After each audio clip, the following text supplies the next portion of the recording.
It is Jacksonville Jaguars quarterback CJ Beathard joining us on the Fair and Farrah phone line. CJ, how's it going? And welcome back to Jacksonville on the heels of re-signing with the team. Yeah, thanks for having me. It's good to be back. It's good to be on here on the show. I appreciate you guys having me. Thanks so much. We appreciate it. So let's start with obviously the big news of your decision to re-sign with the team. Kind of walk us through the conversations as much as you can reveal that you had both with the Jaguars and why you wanted to return to Jacksonville. Yeah, I think when last season ended, we had end of the season meetings, and there was a lot of mutual interest from both sides, whether it be me and then me and Doug and me and Trent upon staying, and I think it was just a matter of trying to get the deal done, as quickly as efficiently as we could. And Trevor is a great friend of mine. I've built a really good relationship with Trevor over the last couple of years, and I think that was something that played a big role in it. Just being in that room with the same guys. I love Mike, our quarterback coach, and Press. Obviously our OC. I think we're building something real special here, and it was something that I really wanted to be a part of moving forward. CJ, first of all, congratulations on your new contract. You've been here. Thank you. You've been here for a minute. You've seen the ups and downs, highs and lows of the Jaguars organization as a team. What made last year unique? What about last year just made it unique in your mind? I think just the way the guys stuck together. Obviously we started pretty slow. We were 3-7 at one point and 4-8. But within the locker room, within the meetings, we didn't feel like a 4-8 team. When that time came, I remember sitting in team meetings. Doug would always just preach to us, man, guys, until we are physically out of this thing. He would always put up all the scenarios. Hey, we can still win the division. We can still make the playoffs and all this and that. And he was very optimistic about that, and that just fed over into the players, into the locker room. Guys had good attitudes going out to practice each and every day. And I think early in the year, a lot of our losses were real close losses, real tight finishes. So, we knew we were going to get over that hump. It was just a matter of a win. That's phenomenal. So at 3-7, he was saying to you guys, you can still win the division. Oh, absolutely. It was very cool. So listen. So was there a play, CJ, or a moment when you guys looked at each other and you were like, all right, this thing's gonna turn, man? Like where you could feel it? I think when we beat Tennessee the first time, I think up until that point, Tennessee was kind of in control of everything, and then when we beat the Titans in Tennessee, I think that might have been a couple games in a row we had won. We had just beat maybe the Raiders or something like that. But we knew, okay, now we basically control on this. And if we just keep winning, keep doing what we're doing, we got the Titans again at the end of the year. It's going to become basically a playoff game at that last one at the end of the season. That kind of got us, just kind of sparked us even more to like, hey, this thing's right in front of us. It's right here. We just got to go take it. Which for you as a Tennessee native, CJ, did the wins over the Titans taste extra sweet for you? Oh, definitely. I've got growing up there in Nashville, I got a lot of friends that are big Titans fans, and I never grew up a Titans fan. I was always really just a fan of where my grandpa was as far as the GM stuff. So I was mostly a Chargers fan growing up. But so the Titans were not big. I wasn't a big fan of them. But yeah, his friends always were Titans fans. I just couldn't stand them. Jaguars quarterback CJ Beathard joining us on the Fair and Farrah phone line. Since you brought up your grandpa and then you brought up the Chargers as well, number one, beating the Chargers on a dramatic walk-off field goal in the playoffs. That must have been a lot of fun for you personally. But then number two, kind of walk us through for you. A lot of people may not be familiar, and I alluded to it earlier in the program, with your connection to the National Football League through your grandpa and your whole family, if you could expand on that. Yeah, I mean, it's definitely runs in the blood. My grandpa has been in the NFL for a long time. Was a GM for, he went to 7 Super Bowls, won 4 Super Bowls as the GM for the old Washington Redskins with Joe Gibbs.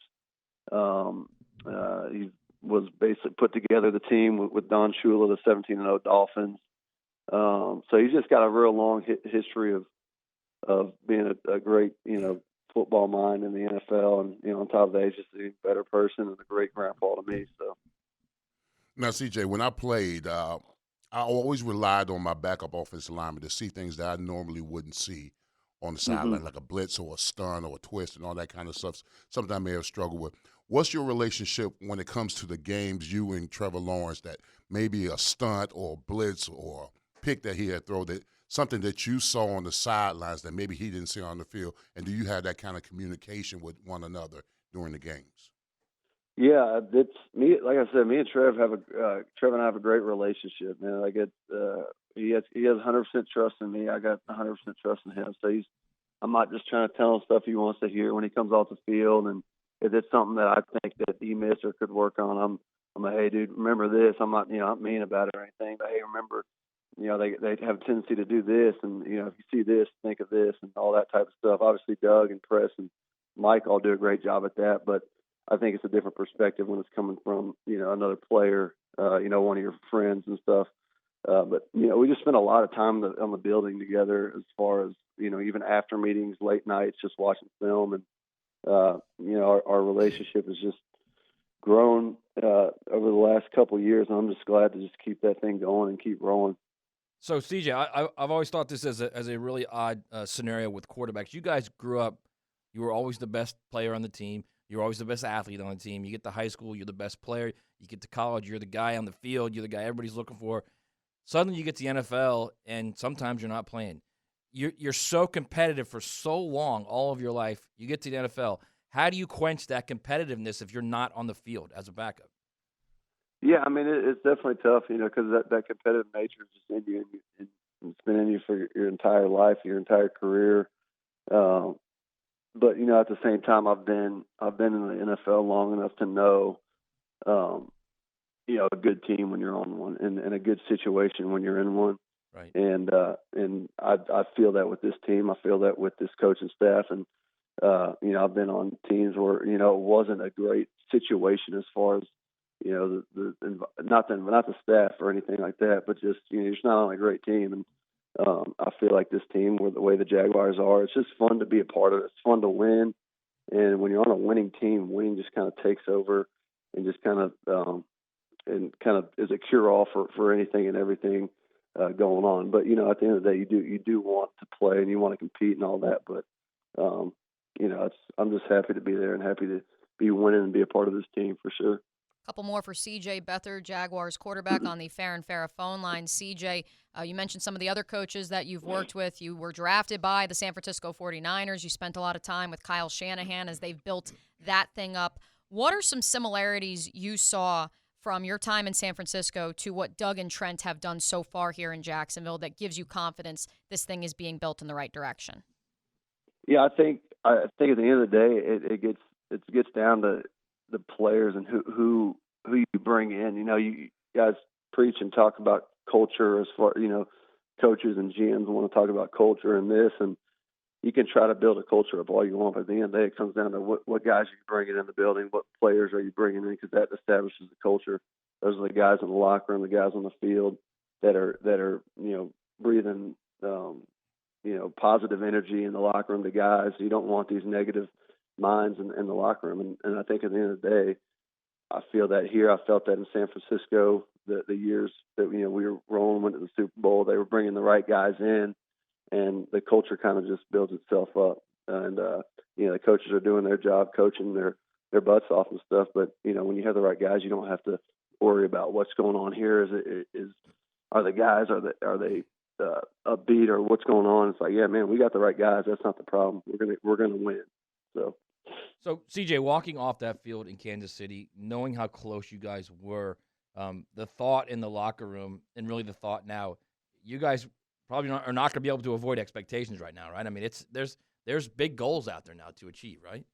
Oh, for sure, yeah. And there's all the hype of last season and how it went, and obviously it was great. It was a great season, great finish to the year, but at the end of the day, that's not what we set our goals to be. We want to win Super Bowls and that, and we came up a couple games short. Was it a great year, a great building block for this upcoming season? Yeah, for sure. But I think a lot of guys on the team got a taste of what that's like to make a push late in the season, make a push in the playoffs, and like, man, we really were 2 games away from being in that big game, and and we got a taste of it. And now we're hungry. We want more of it. So.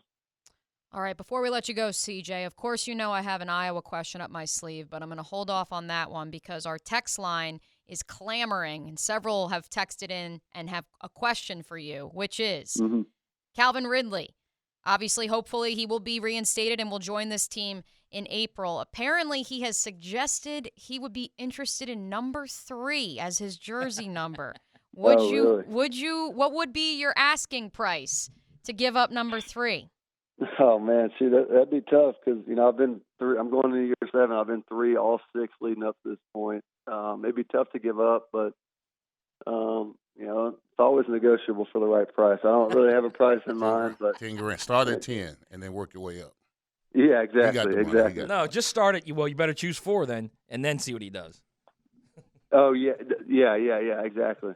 The ultimate irony, of course, is that you wore number 16 at Iowa, and now you play with the other 16 in Trevor Lawrence. So I won't ask specifically about Iowa football because a lot of our listeners get sick when I bring that up. So instead, I will ask you this, since I saw you were posting about it over the weekend. Is Caitlin Clark the best men's or women's basketball player in the country right now? I think so for sure. I think she's a stud. She's a great player.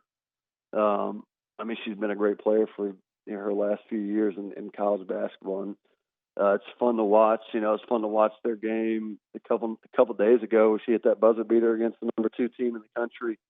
I'm excited to watch them and the Iowa, both men's and women's, in the NCAA tournament coming up for sure. I appreciate you indulging a little Hawkeye talk with me. CJ, we appreciate you joining us as well and taking some time. Congrats on the new deal, and we're excited to see you when you guys get back on the field for workouts in April. Yeah, thanks. I appreciate it. Thanks for having me. I appreciate it.